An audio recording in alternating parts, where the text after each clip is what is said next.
In the rolling hills of Montana, where cattle ranching was more than business, it was a way of life, there lived a bull that had become the shame of Thunder Creek Ranch. His name was Duke, and by every measure that mattered in the livestock world, he was a complete disappointment. Before we continue, comment where you're watching from and subscribe to the channel. We'd love to see how far our stories are reaching. Duke stood alone in the back corner of the ranch, far from the other bulls who commanded respect and admiration. At 4 years old, he should have been a magnificent specimen, the kind that brings top dollar at auction and makes ranchers proud. Instead, Duke barely weighed 850 pounds, making him look almost scrawny compared to the massive beasts that shared his pasture. His coat, which should have been a rich, glossy black, appeared dull and patchy in places, lacking the shine that buyers expected from premium Black Angus cattle.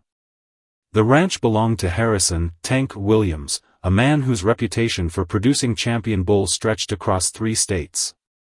Tank had built his fortune over 30 years by breeding the most aggressive, dominant bulls in the region. His animals were legends in cattle circles, massive, intimidating creatures that sold for astronomical prices to ranchers looking to improve their herds. Thunder Creek Ranch was synonymous with power, strength, and profit. But Duke represented everything Tank despised in livestock. Where other bulls displayed the fierce aggression that ranchers valued for breeding purposes, Duke was gentle, almost shy. He would graze quietly by himself, avoiding confrontation whenever possible. When challenged by other bulls, Duke simply walked away rather than fight, a behavior that made him worthless in Tank's eyes. "That animal is an embarrassment to everything this ranch stands for," Tank had told his head foreman, Carlos Mendez, during their weekly review meeting. "For years I've been feeding him, hoping he'd develop some backbone. Instead, he acts more like a pet than a bull. He's got no fight, no dominance, nothing that makes a bull valuable." Carlos, who had worked with cattle for 25 years, saw something different in Duke. The veteran cowboy had noticed things about the young bull that others missed: his unusual intelligence, his calming presence around both humans and other animals, and his ability to defuse tense situations in the herd. When cattle were agitated or stressed, Duke's presence seemed to settle them down. Sick or injured animals would often seek him out, as if his gentle nature provided comfort they couldn't find elsewhere. But Carlos kept these observations to himself. Tank Williams hadn't become one of Montana's most successful ranchers by being sentimental about livestock that didn't perform. Thunder Creek Ranch operated on cold, hard numbers, and every animal had to justify its existence through profit potential. Duke's failure to develop into a marketable bull meant he had become nothing more than an expensive burden-eating feed that could go to more promising cattle. "I want him gone by Friday," Tank had declared, his voice carrying the finality of a man accustomed to making tough business decisions. "Sell him, give him away, I don't care. Just get him off my property. I won't have my reputation damaged by keeping a bull that can't even act like one." Carlos spent the next 3 days desperately trying to find Duke a home. He called every rancher in his contact list, reached out to animal shelters, and even contacted hobby farmers who might want a gentle bull as a companion animal. But Duke's reputation had preceded him throughout the cattle community. Word had spread that Thunder Creek Ranch was trying to unload a defective bull, and nobody wanted to invest in what they saw as damaged goods. "Why would I want a bull that won't fight?" one potential buyer had asked Carlos over the phone. "The whole point of owning a bull is having an animal that can establish dominance and breed effectively. If he can't do that, what's the point?" These buyers didn't understand that Duke's gentleness wasn't a sign of weakness or inability to breed. It represented a different kind of strength, an emotional intelligence that was extraordinarily rare in bulls. But in an industry that valued aggression and dominance above all else, Duke's unique qualities were seen as fatal flaws. The monthly cattle auction at Rocky Mountain Livestock Exchange was where Thunder Creek Ranch's premium bulls typically sold for 6-figure sums. Tank's animals were celebrities in Montana cattle circles, massive, fierce specimens that commanded premium prices from ranchers eager to improve their herds. The auctioneer would often start bidding at $75,000 for a Thunder Creek bull, with prices frequently climbing much higher. But when Duke entered the auction ring that crisp October morning, the atmosphere changed completely. The excited chatter among buyers faded to uncomfortable whispers as they watched the undersized, gentle bull walk calmly around the ring, showing none of the snorting, aggressive posturing they expected from a breeding bull. "Ladies and gentlemen," announced veteran auctioneer Mike Patterson, who had been selling cattle for 30 years, "we have here a 4-year-old Black Angus bull from Thunder Creek Ranch. Let's start the bidding at, well, let's say $15,000. Silence filled the auction barn. Mike tried again, dropping the opening bid to $10,000, then $5,000, then $2,500. Still no response. The professional cattle buyers in attendance weren't interested in what they perceived as a defective animal, and smaller ranchers couldn't see past Duke's unconventional behavior to recognize any potential value. "Do I hear $1,000? Mike called out, his voice betraying the embarrassment he felt for having to start so low on a Thunder Creek animal. This was the most humiliating moment in his 3 decades of auctioneering. More uncomfortable silence. Duke continued walking calmly around the ring, occasionally stopping to look at the crowd with what appeared to be curiosity rather than the aggressive posturing typical of auction bulls. His gentle demeanor, which might have been endearing in a different context, only reinforced the buyer's perception that he was unsuitable for breeding purposes. Finally, a weathered voice called out from the back of the barn. $1. The entire crowd turned to see who had made such an insulting bid. Standing near the exit was Robert Martinez, a 72-year-old retired postal worker who had recently inherited a small farm from his deceased uncle. Robert had come to the auction not to buy cattle, he knew nothing about livestock, but simply because he enjoyed the atmosphere and was curious about rural life. Mike Patterson looked confused and slightly offended.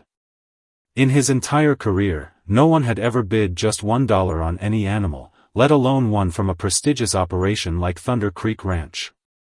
"Sir, did you say $1? Mike asked, certain he had misheard. "Yes, $1, Robert replied, walking closer to the ring.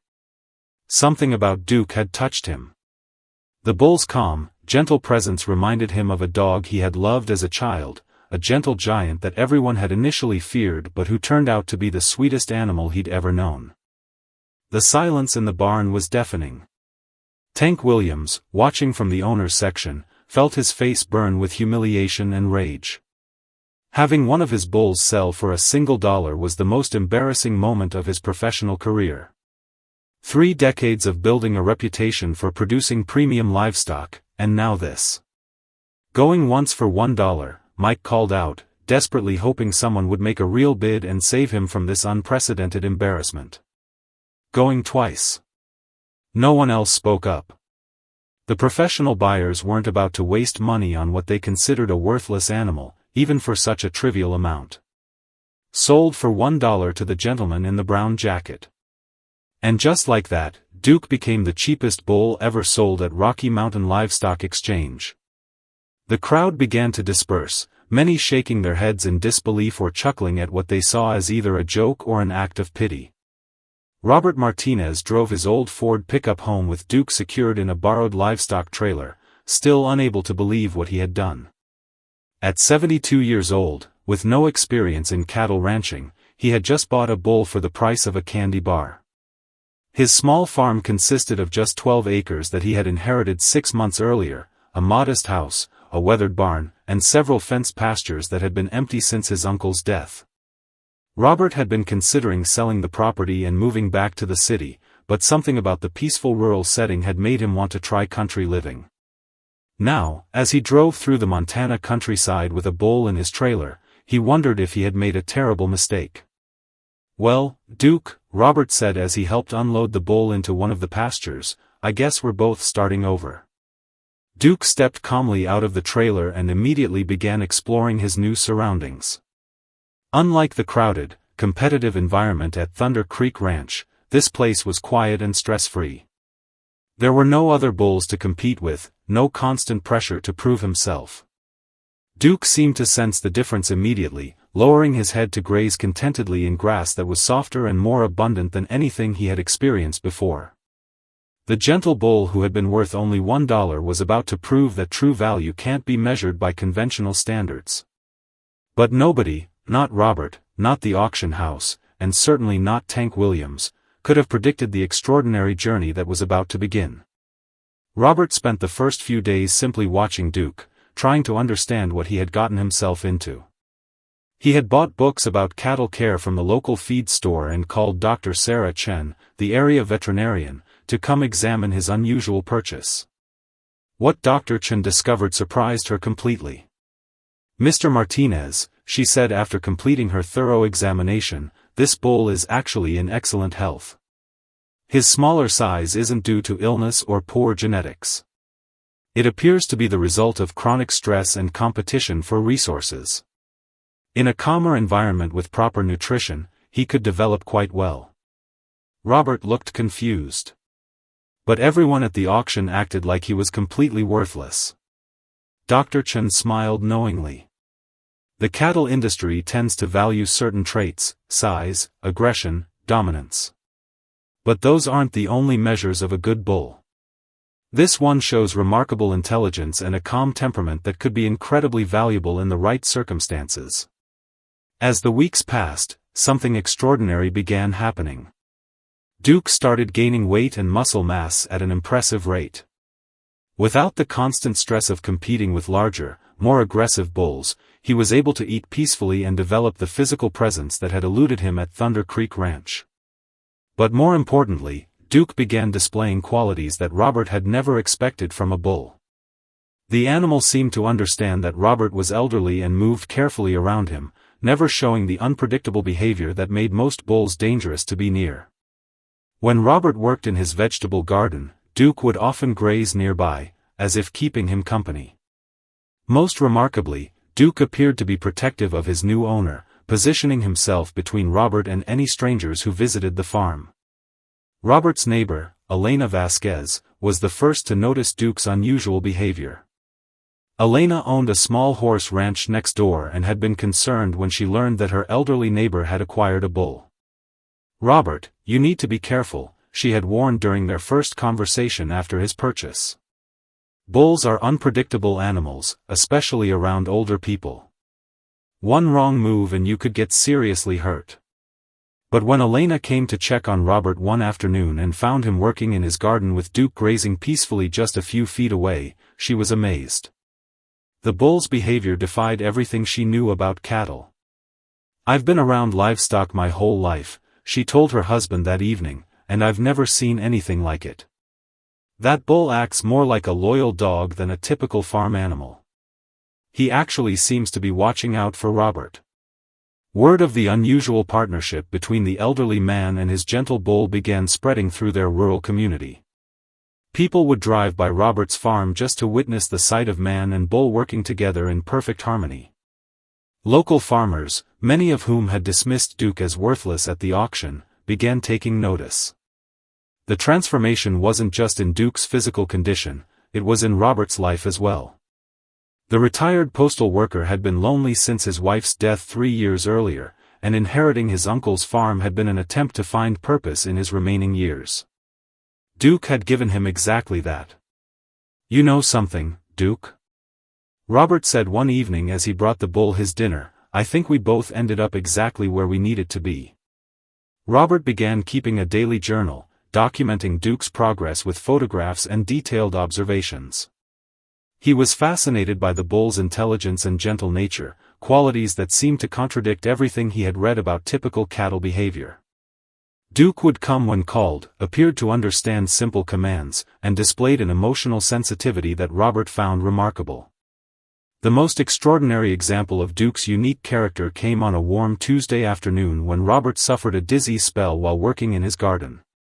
Robert had been weeding his tomato plants when he suddenly felt lightheaded and sat down heavily, unsure if he was having a heart attack or simply experiencing heat exhaustion.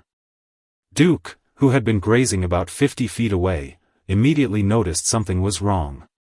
The bull approached slowly and positioned himself next to Robert, providing a warm, stable presence that seemed to calm the older man's panic. When Robert leaned against Duke's side, the bull remained completely motionless, apparently understanding that his owner needed support. Elena Vasquez found them an hour later, summoned by Duke's unusual, rhythmic bellowing that seemed designed to attract attention without alarming anyone. She discovered Robert conscious but weak, still leaning against the bull who had remained motionless the entire time. "That bull saved your life," Dr. Martinez, the emergency room physician, told Robert later at the hospital. "Having something stable to lean against and staying calm likely prevented your condition from becoming more serious. Heat exhaustion can be deadly for someone your age."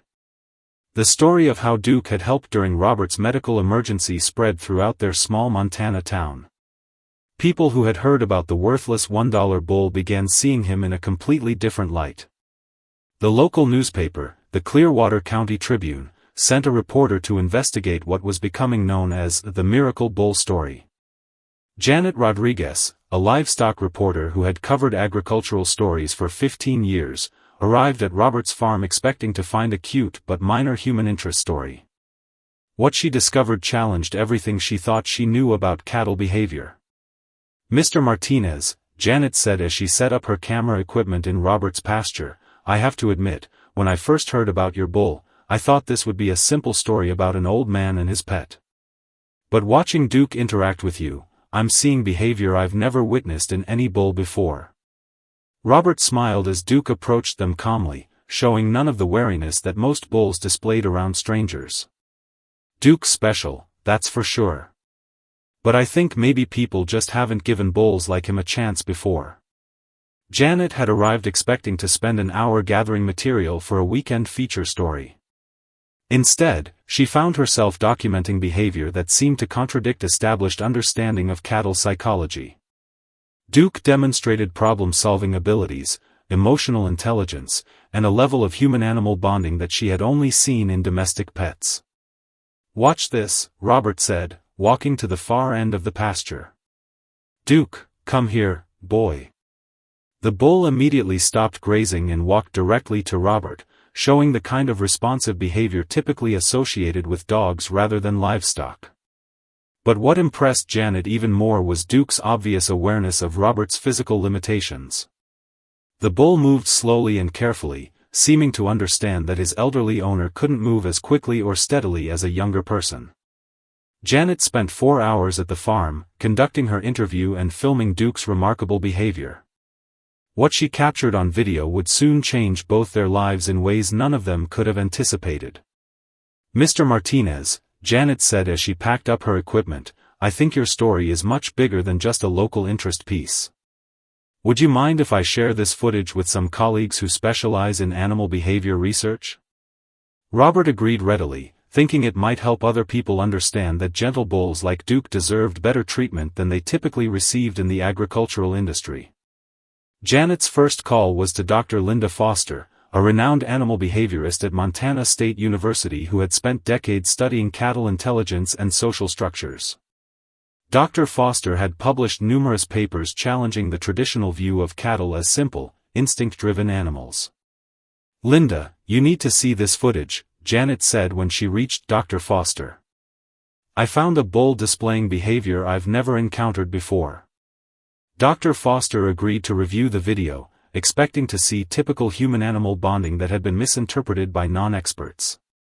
What she saw instead made her immediately cancel her afternoon appointments and drive the 3 hours to Robert's farm. The seeds of something extraordinary were beginning to take root in that small Montana pasture, though none of them realized it yet.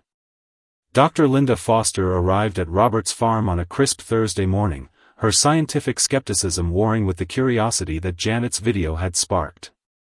As one of the country's leading experts on bovine behavior, she had seen countless examples of human-animal bonding that owners believed were extraordinary but were actually quite normal. She expected to find another case of anthropomorphizing, humans projecting emotions and intelligence onto animals that simply weren't there. "Mr. Martinez," Dr. Foster said after spending her first hour observing Duke, "I need to ask your permission to conduct some formal behavioral studies with your bull. What I'm seeing here could potentially change how we understand cattle intelligence." Robert was happy to cooperate, especially when Dr. Foster explained that the research might help other gentle bulls avoid the fate that Duke had nearly suffered. Over the following weeks, Dr. Foster conducted a series of tests that revealed Duke's extraordinary cognitive abilities. He scored higher on problem-solving tasks than any bull in the scientific literature. He demonstrated emotional intelligence that rivaled dolphins and primates. Most remarkably, he showed clear signs of empathy and protective behavior toward humans, particularly Robert. These results are unprecedented, Dr. Foster told her research team during a video conference. We're looking at a level of bovine intelligence that challenges everything we thought we knew about cattle cognition. But the most significant discovery came when Dr. Foster decided to investigate Duke's genetic background. Using DNA analysis, she traced his lineage and made a discovery that sent shockwaves through the agricultural world. Duke was descended from a legendary bull named Noble King, who had lived in the 1950s and was famous for his unusual intelligence and calm temperament. Noble King had sired hundreds of offspring, but his genetic line had been largely eliminated from modern breeding programs because ranchers favored more aggressive bulls. Duke represents a genetic line that we've nearly lost, Dr. Foster explained to Robert during one of their sessions. His ancestors were bred for intelligence and gentleness, traits that have tremendous value but aren't appreciated in today's cattle industry. Word of Dr. Foster's research began spreading through academic circles, and soon Duke became the subject of international attention. Researchers from universities around the world requested permission to study him, and animal behavior experts flew to Montana to observe this remarkable bull. The media attention brought unexpected visitors to Robert's small farm.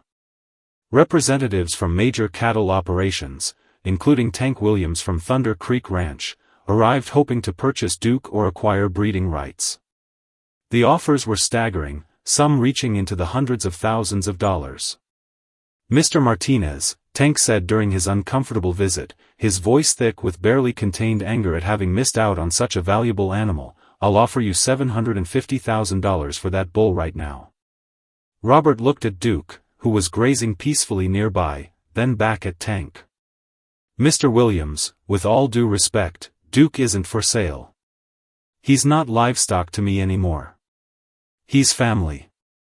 The rejection of such enormous sums puzzled many people, but Robert's neighbors understood.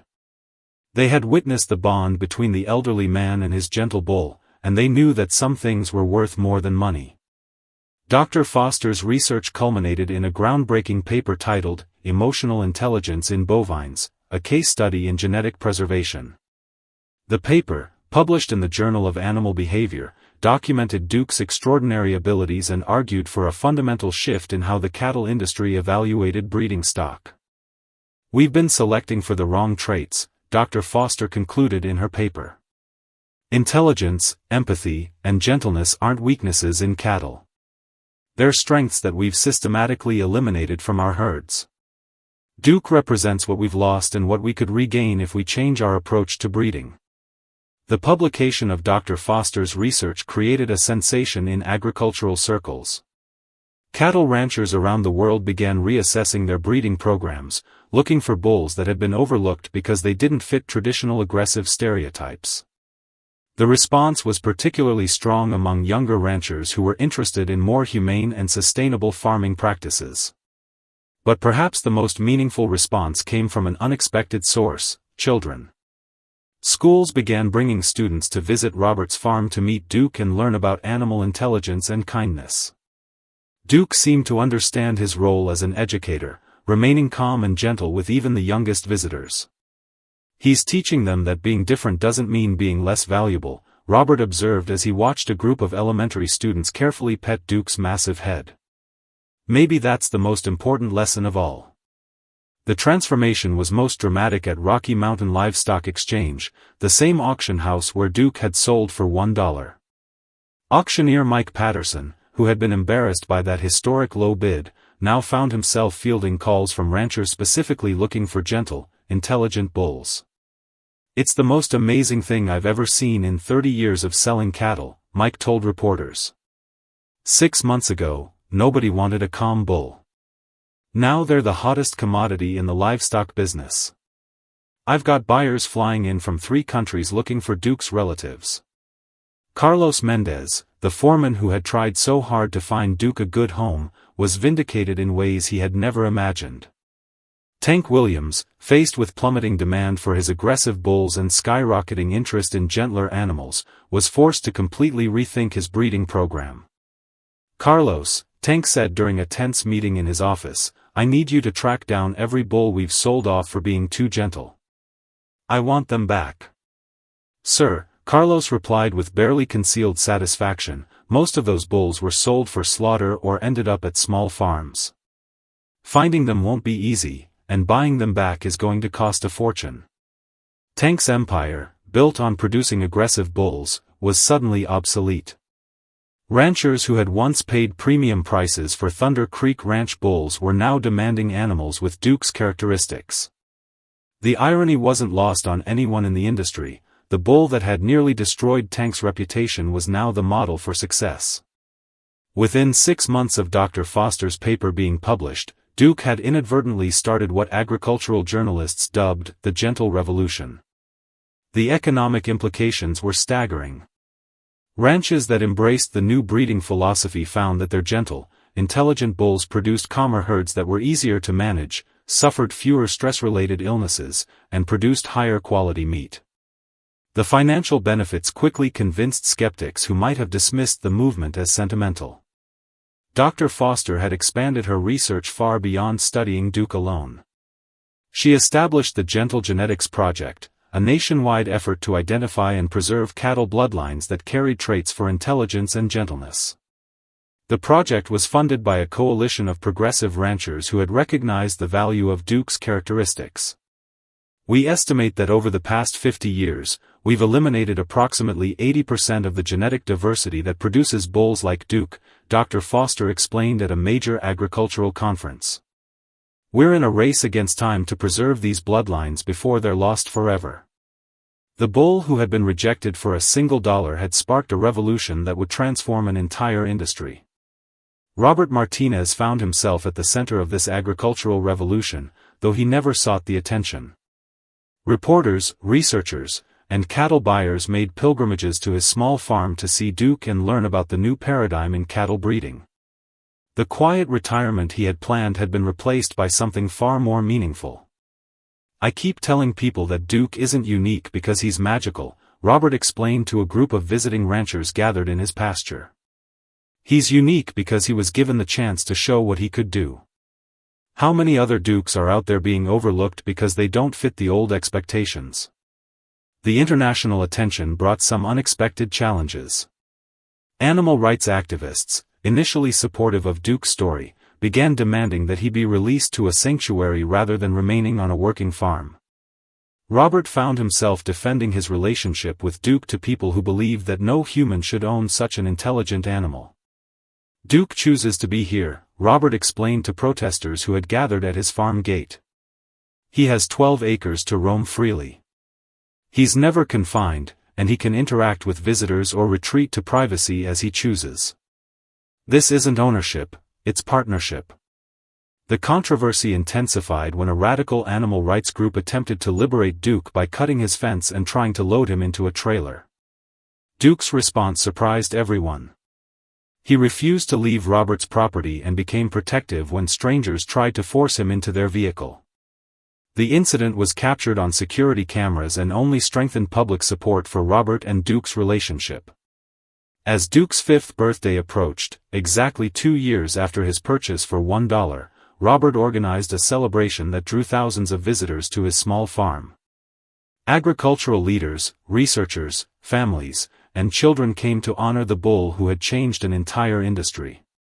2 years ago, I bought Duke for $1 because I felt sorry for him, Robert told the crowd gathered in his expanded pasture. Today, I realize that he's worth more than money can measure. He's taught us that intelligence comes in many forms, that gentleness is strength, and that sometimes the most valuable things are the ones others throw away. Tank Williams attended the celebration, a humbled man who had learned painful lessons about the cost of arrogance. He approached Robert privately, carrying an envelope that would surprise everyone. "Mr. Martinez," Tank said, his voice heavy with regret, "I owe you an apology, and I owe Duke something too." He handed Robert the envelope. "That's the deed to the 50 acres adjacent to your farm. I want Duke to have more room to roam, and I want to fund the expansion of your foundation." Robert opened the envelope, stunned by the gesture. "Mr. Williams, this is incredibly generous, but why?" Tank looked at Duke, who was peacefully accepting pets from a group of children. "Because that bull taught me that I've been wrong about everything that matters. It's time I start making amends." The Charlie Foundation, as it became known, had grown into an international organization with chapters in 8 countries. The Foundation's scholarship program had sent hundreds of students to agricultural schools to study humane farming practices, and its research grants had funded groundbreaking studies in animal cognition and welfare. Dr. Foster had become the world's leading expert on bovine intelligence, largely due to her work with Duke. Her research had expanded to include horses, pigs, and other farm animals previously underestimated for their cognitive abilities.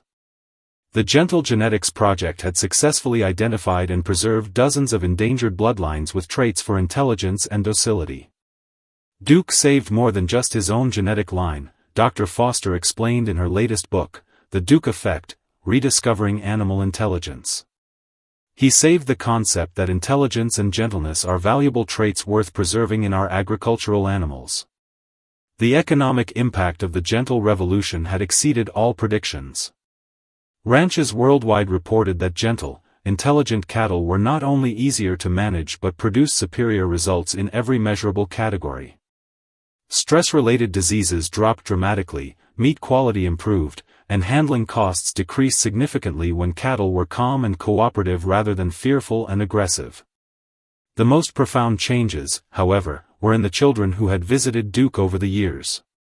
Thousands of young people had learned about empathy, acceptance, and the value of looking beyond surface appearances through their interactions with the gentle bull. Dr. Rebecca Torres, a child psychologist who regularly brought her patients to visit Duke, had published extensive research on what she called the Duke effect in child development. Children who had been dismissed as learning disabled or behaviorally challenging often thrived in Duke's presence, gaining confidence and communication skills that transferred to other areas of their lives. Duke doesn't see labels or limitations, Dr. Torres explained. He sees each child as worthy of gentle attention and respect. Children sense this acceptance and respond by believing in themselves. Educational institutions around the world had implemented Duke programs based on the principles learned from Robert's farm. These programs used gentle animals to help children develop empathy, communication skills, and confidence, particularly benefiting students with special needs or behavioral challenges. Duke himself had aged gracefully, remaining healthy and active despite his celebrity status. At 7 years old, he had sired dozens of offspring through carefully managed breeding programs designed to preserve and spread his unique genetic traits. His children and grandchildren were already demonstrating the same intelligence and gentleness that had made their father famous. The most significant of Duke's offspring was a young bull named Hope, who displayed even more advanced cognitive abilities than his father. Hope had been donated to the new National Center for Animal Intelligence, a research facility funded by the Duke Foundation to study and preserve intelligent farm animal bloodlines. "Hope represents the future," Dr. Foster said as she watched the young bull solve complex puzzle boxes designed to test problem-solving abilities. "Duke showed us what we had lost, but Hope shows us what we can achieve if we continue selecting for intelligence and gentleness." Robert's health had begun to decline in recent months, and he spent more time sitting in the pasture with Duke, enjoying the peaceful companionship that had defined their relationship. Duke seemed to understand Robert's increasing frailty and had become even more protective and gentle in his presence. "Duke," Robert said during one of their quiet afternoon sessions, "I need you to know that you've given me the most meaningful years of my life. When I bought you for that $1, I thought I was saving you, but you're the one who saved me." On the 2nd anniversary of Duke's purchase, Robert organized what he announced would be his final large celebration. Thousands of people gathered at the expanded farm, now encompassing over 100 acres donated by Tank Williams and other supporters. The event had grown into a combination agricultural fair, research conference, and celebration of animal intelligence. 2 years ago, nobody wanted Duke, Robert told the massive crowd gathered in the main pasture. Today, he's proven that value isn't determined by first impressions or conventional standards. He's shown us that the most important qualities, intelligence, kindness, loyalty, and love, often come in packages that don't look like what we expect. Robert paused, stroking Duke's massive head as the bull stood calmly beside him. Duke's greatest lesson isn't about cattle breeding or animal intelligence. It's about the importance of giving everyone, human or animal, a chance to show what they're capable of when they're treated with respect and given the opportunity to thrive. As the sun set over the Montana landscape, painting the sky in brilliant oranges and purples, Robert sat in his favorite chair in the pasture with Duke lying peacefully beside him. The gentle bull who had been worth only $1 had become priceless, not because of his monetary value, but because of the invaluable lessons he had taught the world about recognizing worth in the most unexpected places. The Duke Foundation continues operating worldwide. The gentle revolution has permanently transformed agriculture, and countless children have learned about acceptance and value through programs inspired by a bull who was once unwanted. Duke's legacy proves that sometimes the most profound changes begin with a single act of compassion, like spending $1 on a creature everyone else had given up on.